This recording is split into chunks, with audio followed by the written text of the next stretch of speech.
अस्सलाम वालेकुम, ये है आईना और मैं हूं मोहम्मद ताहिर।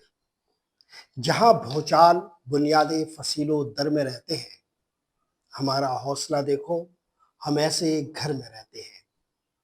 इकबाल साजिद का ये शेर हमारी कौमी सियासत पर पूरी तरह मुंतबिक होता है। पीएमएलएन टूट फूट के शिकार है। पीपल्स पार्टी के अंदर भी एक बड़ा इंतशार है। हुकूमत खतरे में है और इस्टेब्लिशमेंट एक बार फिर रिएक्टिव मूड में है।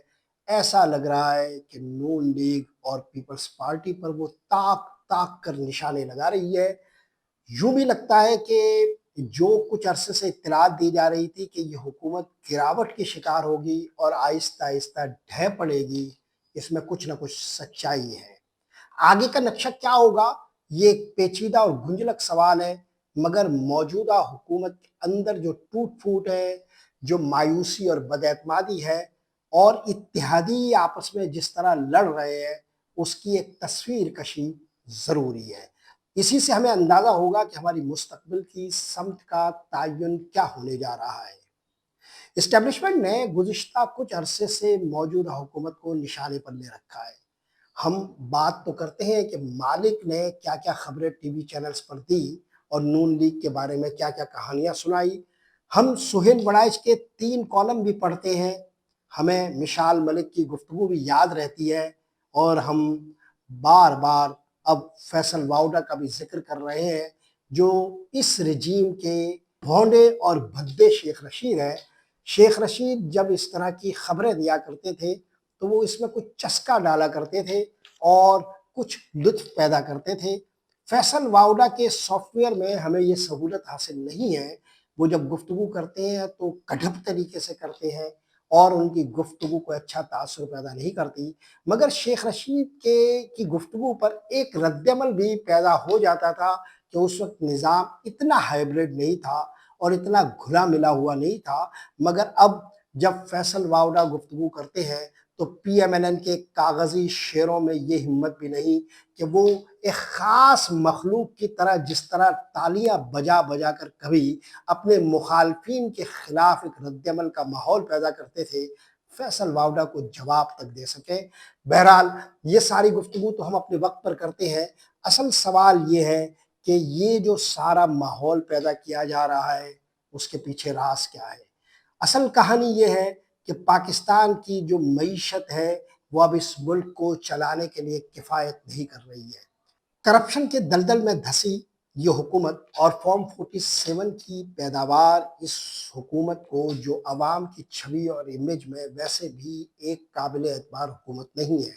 अब इस्टेब्लिशमेंट की वाहिद ताकत पर खड़ी इस हुकूमत को ये ख़तरा है कि अपने अंदरूनी इंतशार और इस्टेब्लिशमेंट के अहदाफ में पैदा होने वाली हालिया दिनों की कुछ रुकावटों के बाइस अब अपने अंजाम से दो चार हो सकती है। ये खबरें बार-बार दी जा रही है, मुतवातर दी जा रही है, बसद-इसरार दी जा रही है और बतकरार दी जा रही है। क्या इन खबरों में कोई सदाकत है? पहले एक जायज़ा लेते हैं। सबसे पहले हमें मालिक ने कुछ खबरों के ज़रिए ये बताया कि मुस्लिम लीग नून के अंदर एक इंतशार है और मुस्लिम लीग के अंदर नवाज़ शरीफ अब या तो खुद अब वज़ीर-ए-आज़म बनना चाहते हैं या फिर अपनी साहबज़ादी को वज़ीर-ए-आज़म बनाना चाहते हैं। ये खबर बाद में मुख्तलिफ छलनियों से छन-छन कर हमारे सामने इस तरह भी आई कि मरियम नवाज़ साहिबा वज़ीर-ए-आज़म बनने के लिए बेताब हैं और हालिया बजट के मौके पर जब उन्होंने पंजाब के बजट से एक कट लगाकर, पंजाब के हिस्से से एक कट लगाकर वफ़ाकी हुकूमत के ज़रिए फ़ौज के दिफ़ाई अखराजात का जो एक बुके तैयार किया गया था, जो एक केक तैयार किया गया था, उसमें हिस्सा डाला, तो बुनियादी तौर पर वो एक तरह से पेशकदमी कर रही थी तमाम सूबों में सबसे पहले और अपना रास्ता हमवार कर रही थी। ये फ़ज़ा जो बन रही थी और मुसलसल बन भी रही है, इसके हवाले से खुद पीएमएलएन के अंदर 2 ग्रुप मौजूद हैं। ایک گروپ یہ سمجھتا ہے کہ اب نواز شریف صاحب اور مریم نواز صاحبہ کی ان کوششوں کو ختم ہونا چاہیے۔ دوسری طرف شہباز شریف کے قریبی حلقے جو یہ سمجھتے ہیں کہ اب اسٹیبلشمنٹ کے بغیر ان کا کوئی گزارا نہیں ہے، وہ موجودہ بندوبست کو جوں کا توں رکھنا چاہتے ہیں۔ شہباز شریف کے بارے میں یہ کہا جاتا ہے کہ وہ تمام مطالبات جو اسٹیبلشمنٹ کی جانب سے ہوتے ہیں وہ رات کو سونے سے پہلے مکمل کر لیا کرتے ہیں۔ عام طور پر شہباز شریف کو رات میں نیند نہیں آتی، مگر اس کے باوجود وہ رات گئے ان تمام منصوبوں کو پائے تکمیل تک پہنچاتے ہیں جو انہیں ایک ایجنڈے کی صورت میں حوالے کیے جاتے ہیں۔ یوں شہباز شریف سے بظاہر تو اسٹیبلشمنٹ کو کوئی شکایت نہیں ہونی چاہیے، مگر شہباز شریف بھی اپنے دائیں بائیں لوگوں کے درمیان قائم علی شاہ بنتے ہوئے جا رہے ہیں، کیونکہ جب وزیر اعلیٰ کے طور پر قائم علی شاہ صاحب کو سندھ سے ہٹایا گیا اور مراد علی شاہ کو لایا گیا تو قائم علی شاہ صاحب کا شکوہ صرف اتنا تھا کہ میں نے وزارت اعلیٰ چلائی کب ہے، مجھے جو کہا گیا وہ میں نے کیا، زرداری صاحب کا جو منشا تھا وہ میں نے پورا کیا، فریال تالپور صاحبہ نے جب جو کچھ کہا وہ میں نے پورا کیا، اور اپنی مرضی سے میں نے وزارت اعلیٰ کو کسی ایک دن، ایک گھنٹے کے کسی ایک منٹ اور ایک منٹ کے کسی ایک لحظے میں بھی اپنے طور پر نہیں چلایا، تو پھر آخر مجھ سے شکایت کیوں؟ مگر جب آپ پوری طرح فدویانہ انداز سے بھی حکومت چلا رہے ہو کسی کی ایما پر، تب بھی طبیعتیں اوبھ جاتی ہیں اور جی مقدر ہو جاتا ہے۔ اس کا سبب یہ ہے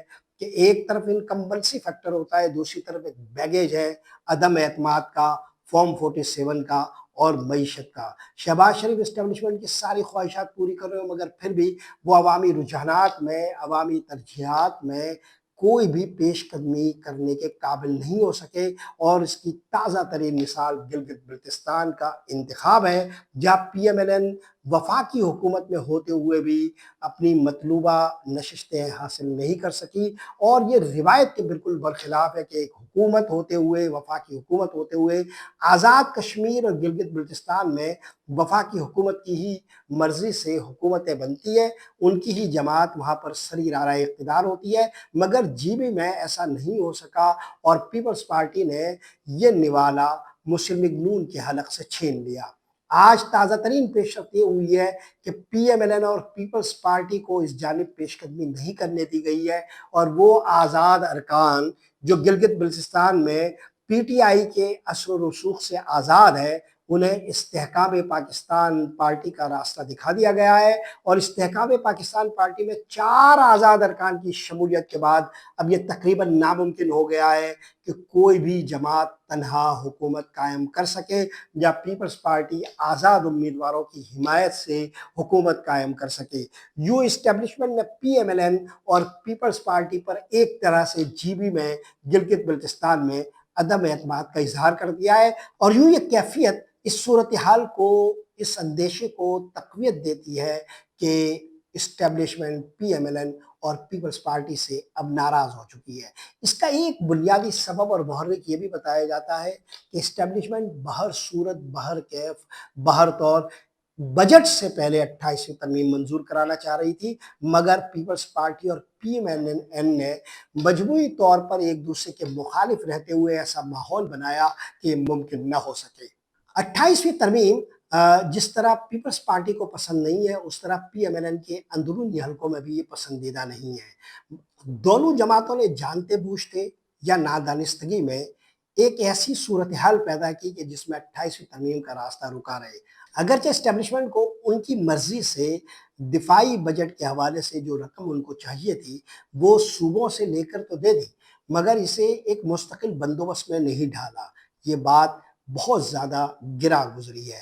یہ وہ پس منظر ہے کہ جس میں ہم پیش منظر پر کچھ لوگوں کو متحرک دیکھتے ہیں۔ مالک کی خبروں کے بعد ہم نے یکے بعد دیگرے 3 کالمز سہیل بڑائچ کے دیکھے، جس میں وہ یہ کہہ رہے ہیں کہ جولائی کے بعد حکومت گراوٹ کی شکار ہوگی، رو بہ زوال ہونا شروع ہوگی، اور اس کے بعد جو اگلے مہینے ہوں گے اس میں یہ نظام شاید مشکلات کا شکار ہو جائے۔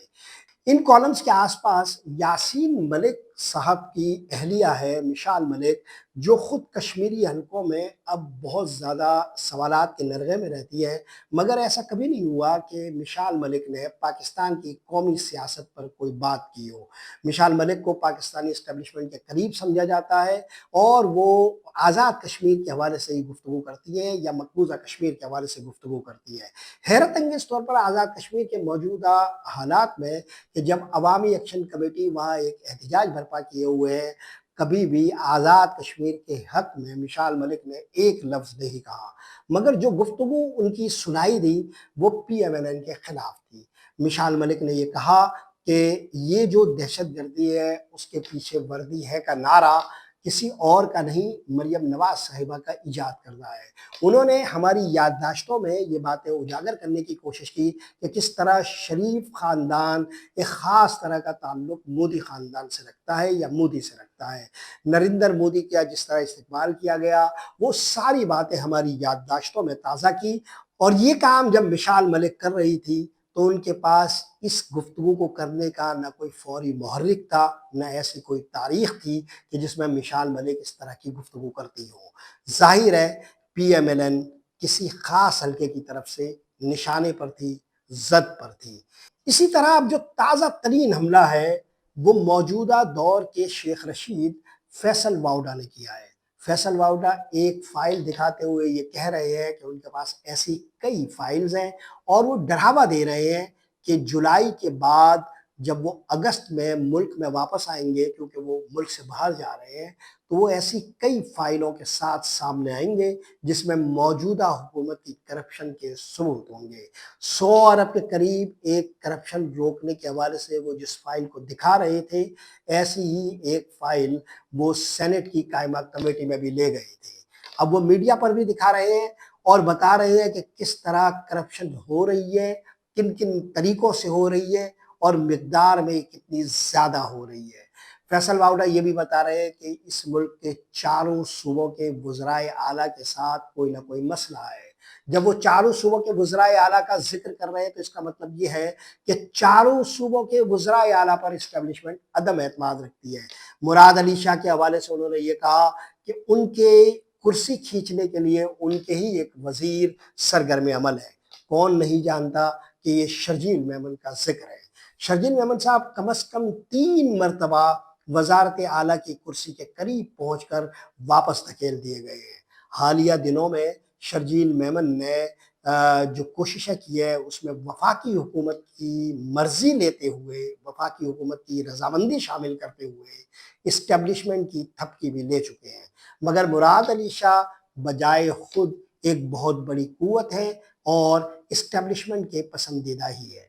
अब अगर कोई ये समझता है कि वो मुराद अली शाह को हटाकर खुद इस नशिस्त पर आ सकता है, इस मनसब पर जलवा अफरोज़ हो सकता है, या कोई ये समझता है कि इस हवाले से इस्टेब्लिशमेंट की वो रज़ामंदी हासिल करने में कामयाब हो जाएगा, तो उसके क्रेडेंशियल्स में सिर्फ टीवी चैनल्स होना, बहुत बड़ा बजट होना शायद काफ़ी ना हो।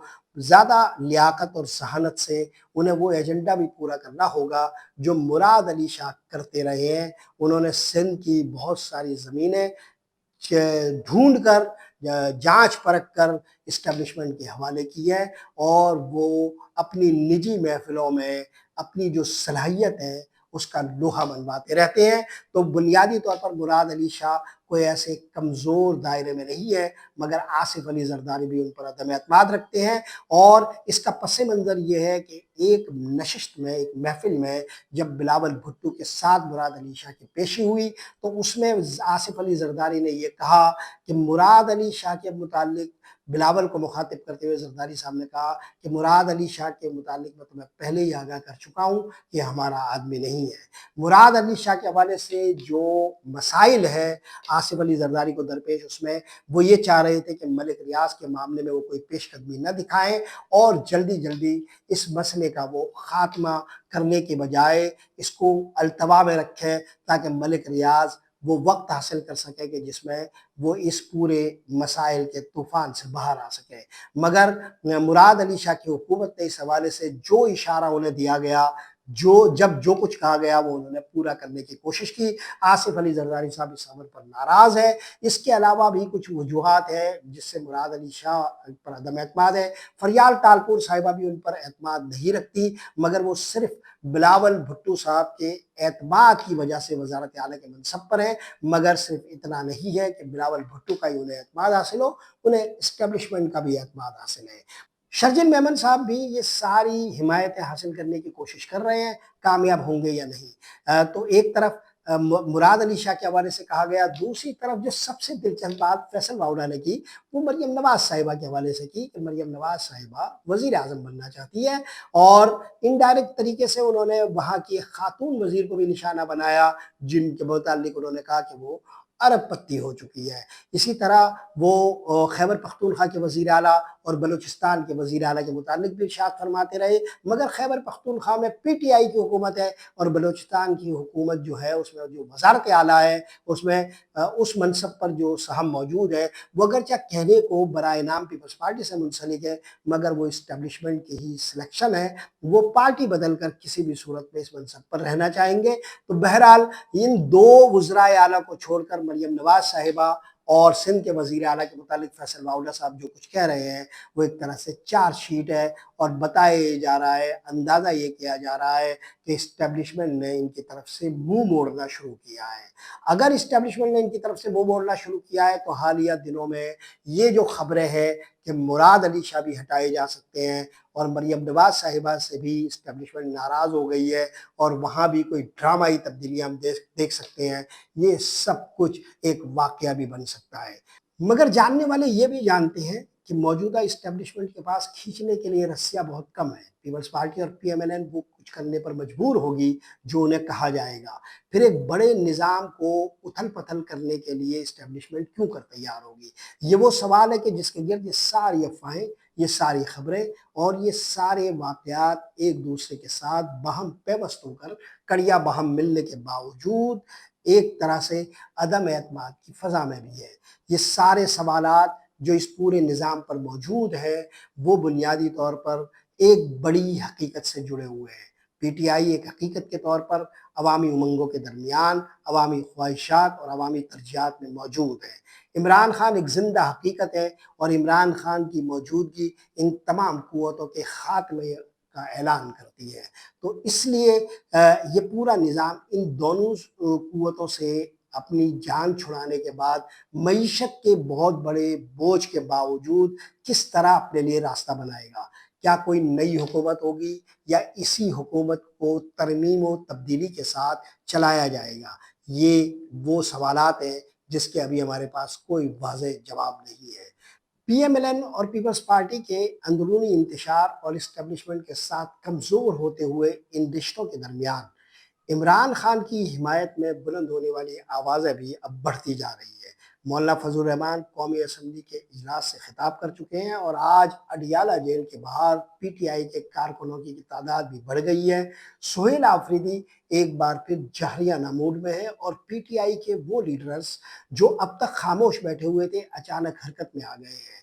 साथ ही हम ये भी देख रहे हैं कि पीटीआई के वो रहनुमा जो इमरान खान के हवाले से संजीदा है वो एक बार फिर सरगर्म अमल होना चाहते हैं। ये सारी कहानियाँ तब्दीली की एक हवा की खबर तो देती है, मगर फिर भी इस्टेब्लिशमेंट की सफ़ों में अभी बहुत सारे ऐसे मामला चल रहे हैं कि जिससे ये अंदाज़ा नहीं हो पा रहा कि ये सफ़ें किस तरह सफ़बंद होंगी और मौजूदा सिस्टम को उखाड़ कर नए सिस्टम की तरफ किस तरह पेशकदमी करेंगी। अजीज़ हामिद मदनी का शेर सुन लीजिए। तिलिस्मे ख्वाबे ज़ुलेखा दामे बुर्दा फरोश, हज़ार तरह के किस्से सफ़र में होते हैं।